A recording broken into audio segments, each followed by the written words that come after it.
Hey y'all, and welcome to another Mystics Monday movie review, Deadpool and Wolverine. Now, I didn't write anything down for this at all. I'm just gonna wing it, cause, yeah. And as far as top 5 moments, oof. The whole movie was just... The whole movie was just a phenomenally epic, explosive shit show. And normally when you say shit show about something, it's a negative thing. No, there's positive shit shows too, and this was definitely one of the positive ones. I never even thought for a minute that this would involve the TVA from the Loki series. And at first I was like, oh, great. We're going to have the TVA with no original cast members from the Loki series. And then I'm like, oh, never mind, there's one. Thank God there's at least one. One that knows how to keep it under control. So I was thankful to see her. And then finding out this other Wolverine's origin story of his X-Men family basically getting killed. And then you can pretty much guess that he took revenge, which, I mean, can you honestly blame him for that? But then being the only mutant left would just suck. Because then you would have no friends. But, like, who doesn't defend their friends? Like, I try to. If they don't want it, fine, I won't, but I'm going to, whether you tell me to or not. Like, I can't help it. That's just how I am. I've always been defensive of my friends. So, honestly, I don't blame him for what he did. But... nice pool. That was just weird. That was almost too weird. And to be honest, even though Deadpool does a lot of the wishful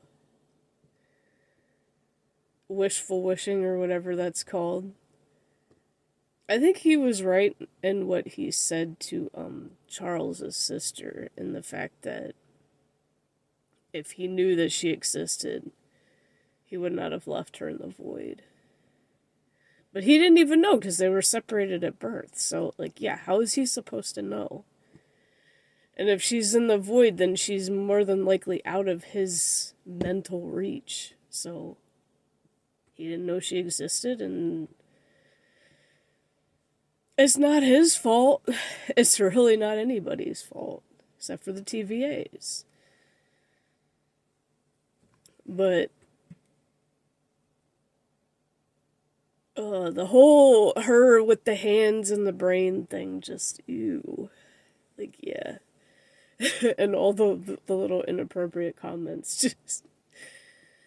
For anyone that loves the Deadpool movies, yeah, this one's definitely a winner among them. Any inappropriate things that you wouldn't even think of come out of Deadpool's mouth, and then it's just like, oh my god, and then it cracks you up anyway. Just because you're not expecting it, and then it's just like, bam. But it's kind of funny. It shows you a little bit more of this void rather than it really just looking like a trash heap. And then seeing the 20th century Fox sign sticking up out of the ground was just funny as shit. It was just like, oh my god.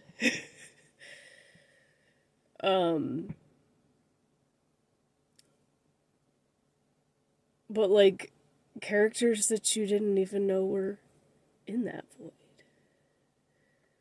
Because it's like, wait, the only interactions Loki had were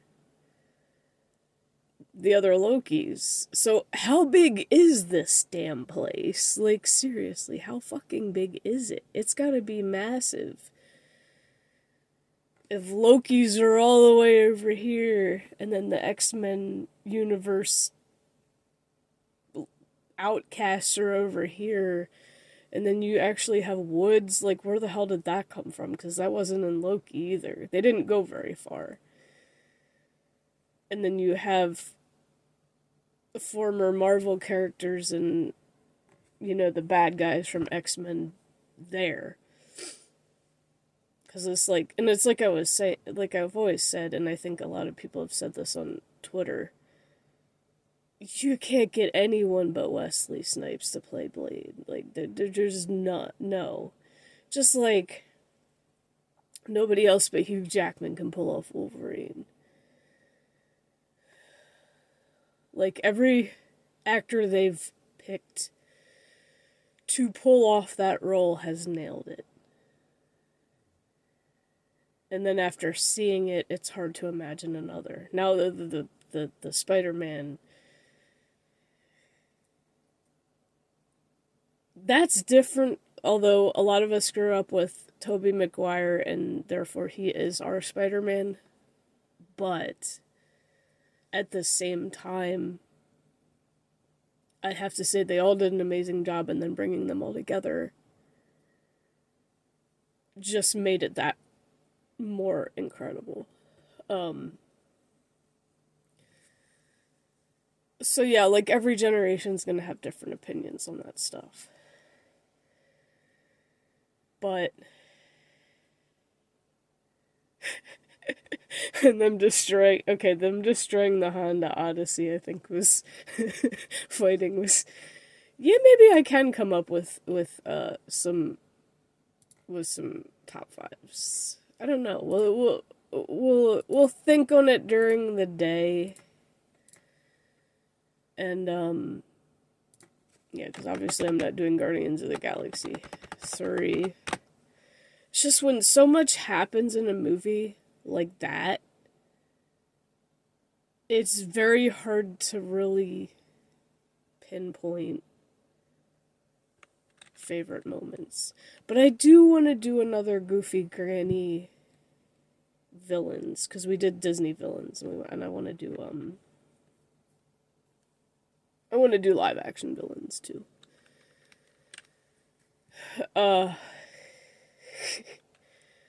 But yeah, I think I owe y'all we'll work on it. We'll think on it during the day, and hopefully tomorrow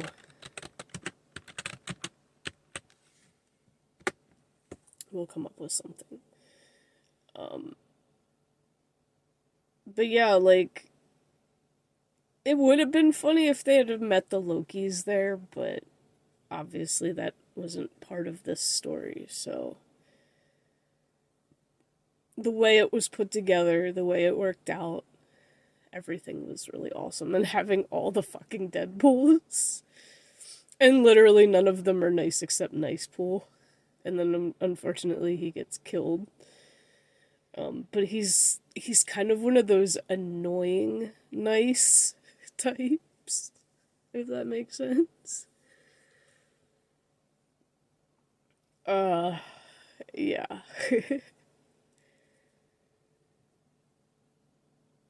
And for anyone that thought that the two of them would die in the end, like, I was 50-50 on that. I'm like, well, he said that only one trying to do it, but obviously one of them's not able to reach to be able to stop that. But two of them, yeah, that was just awesome. And then basically that Wolverine gets a fresh start at now being a hero, which kind of makes that really cool, and technically they could do another movie with the two of them. Not saying they're going to, but and it's kind of sad because you don't see a lot prior in the X-Men movies with Gambit. So I totally forgot who he even was. And I was just like, oh, damn, his powers are pretty badass, not gonna lie. Like, they're pretty damn badass. He didn't get enough screen time, I feel, for people to appreciate him. At least not until this. This, they really gave him a good showing. But that being said,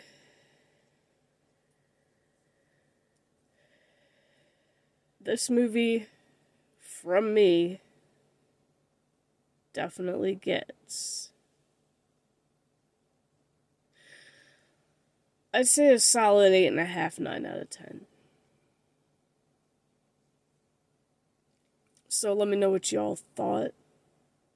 Maybe what was your favorite moment in the movie? And I will see you guys for one more for this month. And I don't know what it's gonna be yet. Thinking about doing something more kid-friendly. Maybe Mufasa. Should I do Mufasa or Wish? I don't know. Because Wish goes back further, but I still haven't got a chance to watch it yet. Kind of want to do Mufasa. Kind of itching. Because I heard it was really good. So I'll see you guys in the next one.